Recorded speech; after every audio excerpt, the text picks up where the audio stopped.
existe una publicación de hace unos 4 o 5 meses de los últimos avances que están haciendo en este sentido.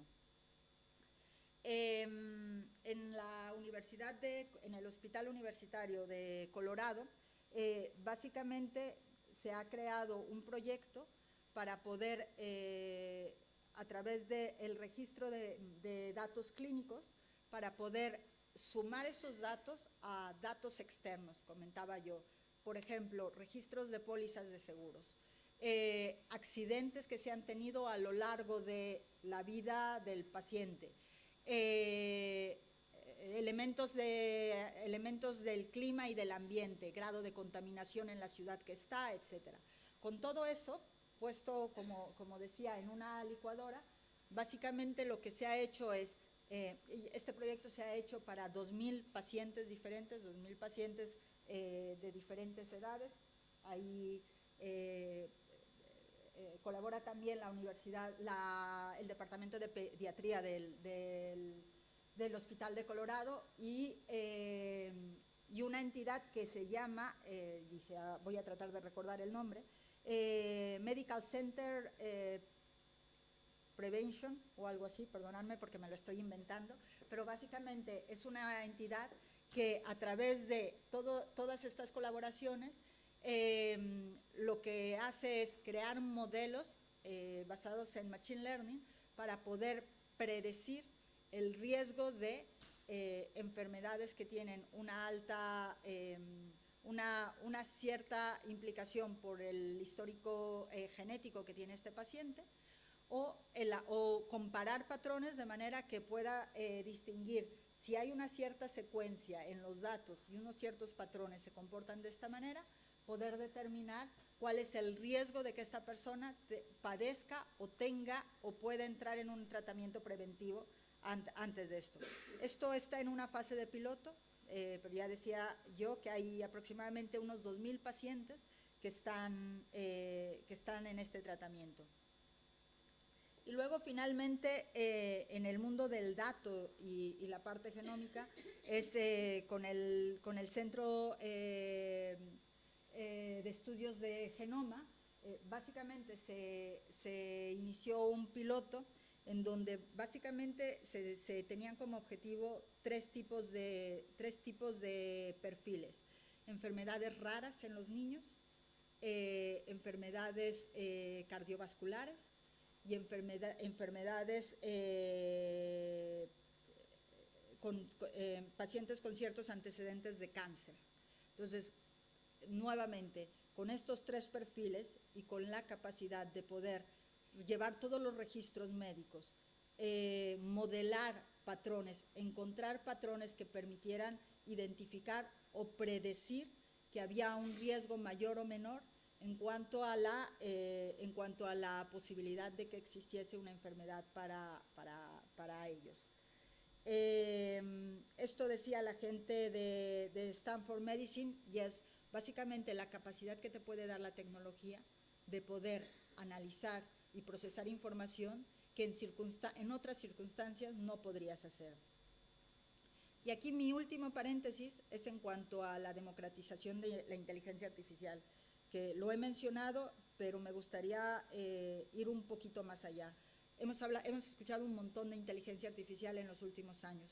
En el mundo del día a día, en nuestra vida regular, y existen, yo creo que, muchas interpretaciones no necesariamente correctas en cuanto a cuál es el beneficio de la inteligencia artificial dentro del contexto, nuestro contexto normal, pero específicamente dentro del contexto sanitario. Este paréntesis viene de aquí. ¿Qué tiene que ver inteligencia artificial, Google y luego todo esto que es nuestro mundo de consumo que vosotros conocéis? Nosotros empezamos a hacer inteligencia artificial por ahí del 2012 o 2013, no hace mucho. Lo cierto es que la inteligencia artificial data de hace mucho, mucho tiempo. Hay quien dice que desde los 60. Es así. Lo que pasa es que no había existido la capacidad de poder llevarlo de esto de una manera masiva. Y cuando hablo de masiva, hablo de dos cosas. Decía al inicio, la democratización de la inteligencia artificial. Nosotros creemos, estamos convencidos, que el acceso a tecnología como esta debería de ser disponible para todo el mundo, debería de ser fácil de usar, debería de ser económicamente asequible y debería dar valor a muchos de los procesos. Y ese es básicamente el mantra en el que nos movemos. ¿Cómo podemos hacer la tecnología en general y en específico? Esto para aportar valor a los procesos. Y como antecedente de esto, pues surgieron un montón de servicios que vosotros conocéis, que ahora mismo están embebidos con inteligencia artificial, con Machine Learning específicamente, que es una derivada de la inteligencia artificial, si lo queréis ver de esta manera, que es una forma de inteligencia artificial. Si no lo sabían, todo esto tiene ya inteligencia artificial en vuestras aplicaciones. Entonces, vosotros ya estáis haciendo cosas con inteligencia. ¿Qué es lo que sucede cuando hablamos de masificarlo, cuando hablamos de llevarlo al mundo? Pues que anteriormente no existían tres elementos que eran críticos para poder hacerlo. Una, y empiezo por allá, no existía la capacidad de cómputo. Si pensáis allá por 1956, el gran ordenador que era de IBM tenía la capacidad de procesar 5 megas de información, 5 megas, yo creo que ya nadie pensamos en megas, y pesaba, si mal no recuerdo, 1 tonelada. Era un monstruo de 1 tonelada, como un automóvil, para procesar 5 megas de información. Evidentemente, cuando pensamos en economías de escala, pues esto es imposible, que si hablamos de la necesidad para crear inteligencia de datos, pues pudiésemos hacer algo con este tipo de capacidades tan mermadas. Luego, del otro lado, tenemos la gran cantidad de datos que existe, que ya decía yo, pues el mundo conectado, los 11.000 millones de dispositivos, nos dan información recurrente y permanente de nuevos datos y nueva información. Y esos datos son lo que sirven para entrenar modelos. ¿Qué son los modelos entrenados? Básicamente es la capacidad de enseñarle a una máquina, de crear un algoritmo que permita, a través de identificar comportamientos, permita predecir algo sin necesidad de que se lo tengamos que decir. Y perdonadme si esto es muy básico, pero es simplemente para que todo el mundo, para aquellos con los que no se sienten cerca de este concepto, podáis entenderlo, es cuando hacéis una compra en internet y recibís una recomendación, esa recomendación tiene por detrás pues una inteligencia que ha ido alimentándose de vuestros patrones de búsqueda. La búsqueda de Google, que ponéis Real y les da Real Madrid, pues si les da Real Madrid es porque sois probablemente unos futboleros del Real Madrid, y entonces esta capacidad de inteligencia de ir prediciendo comportamientos, pues es lo que viene detrás. ¿Qué es lo que estamos haciendo en el mundo sanitario? Me voy a apurar un poco.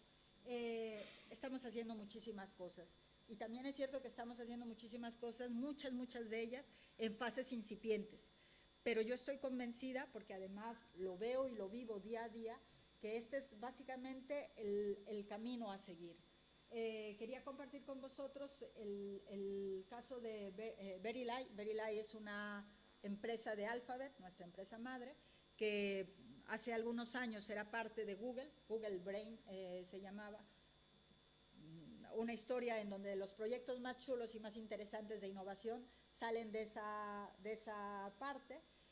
Finalmente se ha separado, se ha hecho una empresa que pertenece a Alphabet, y básicamente lo que han hecho es, a través de la lectura que tiene la córnea de las placas que se emiten, han sido capaces de identificar en muy fase inicial enfermedades relacionadas con la diabetes de la vista. De manera que a través de imágenes, esto no pretende reemplazar evidentemente el diagnóstico médico, pero pretende ser un acompañante del proceso que existe para poder tener una capacidad y un mayor alcance de los pacientes. Cuando pensamos la aplicación de esto en lugares tan remotos como puede ser India, pues en India resulta que hay un déficit de doctores de aproximadamente 100.000 doctores. no hay 100.000 oftalmólogos que puedan cubrir las demandas de la población. Y sin embargo, por el otro lado, solamente 6% de toda la población con padecimiento de diabetes pasan por un tipo de scan para ver si la vista está perdiendo capacidades o no capacidades. ¿Qué es lo que nosotros pretendemos hacer con este tipo de alcance? Pues poder poner la tecnología a disposición de la optimización del proceso, la eficiencia del personal médico, para poder atender a más pacientes, poderlo hacer de una manera quizá más acompañada a través de la tecnología, y que esto resulte en un beneficio para el paciente. Y esto no es lo, voy a irme directamente a esto, y esto no es lo único que estamos haciendo, lo estamos haciendo en muchos otros ámbitos, en el ámbito ocular, en el ámbito patológico, en el ámbito radiológico y en muchísimos otros ámbitos. Insisto, en algunos casos estamos en fases iniciales, pero todos estos casos y algunos otros más están documentados y es un precedente del alcance que puede tener la tecnología en la aplicación y en la aportación de valor para nuestros pacientes. Hago 3 minutos antes de que me corten para comentar 2 cosas. Hablaba yo del personal sanitario y de la importancia de que vosotros, que estáis básicamente en las trincheras, tengáis todas las capacidades para poder desenvolverlos de la mejor manera. Y hemos hablado de tecnología, Big Data, de IoT, de Machine Learning, etcétera. Pero vosotros, en la parte frontal, sois tan importantes como ellos. ¿Qué pasa cuando venimos de un mundo digital en donde trabajamos con aplicaciones, vivimos en WhatsApp, tenemos relaciones y conversaciones a través de ello, y luego llegamos a un mundo, a un contexto en donde no existe este tipo de capacidades? Pues obviamente mermamos un poco el alcance que podemos tener. La tecnología tendría que ayudarnos a poder crear un entorno de colaboración muchísimo más ágil y muchísimo más fluido.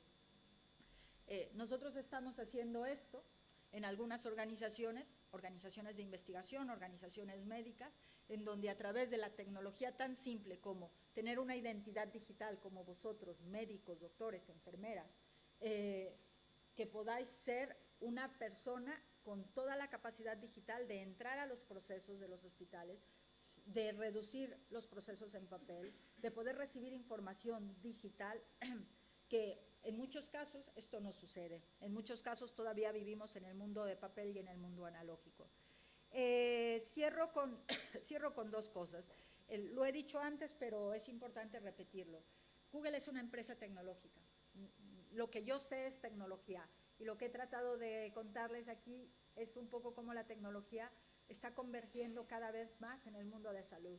No hacemos nada si no somos parte si no hacemos una colaboración con este tipo de organizaciones que van desde centros de hospitalarios, centros de investigación, startups focalizadas en el mundo de salud. Hay una cantidad importantísima, no a nivel global, pero también a nivel local, de startups que están haciendo cosas súper interesantes en el mundo de salud, y lo que nosotros queremos hacer es crear ese mismo ecosistema localmente, en España, y que en la tercera jornada, a lo mejor en el próximo año, a lo mejor uno de los casos de éxito no sea el de Stanford Center, pero sea el vuestro. A lo mejor no sucederá en un año, pero a futuro vistas, ojalá que podamos hacerlo. Y bueno, simplemente mencionar la seguridad en todo esto. La tecnología es importante, los casos de uso es importante, dar valor es importante, pero nada de esto puede existir sin un contexto de salud, un contexto de seguridad. Hay una capacidad infinita de elementos de seguridad que nos ayudan a que todos estos datos de los que hemos hablado verdaderamente cumplan todas las regulaciones, una serie de certificaciones a nivel global, a nivel local, que cumplen los estándares más altos en cuanto a regulación de datos sanitarios y datos no sanitarios, Y este es un poco el mapa que quería compartir con vosotros. Y muchísimas gracias nuevamente por haberme escuchado.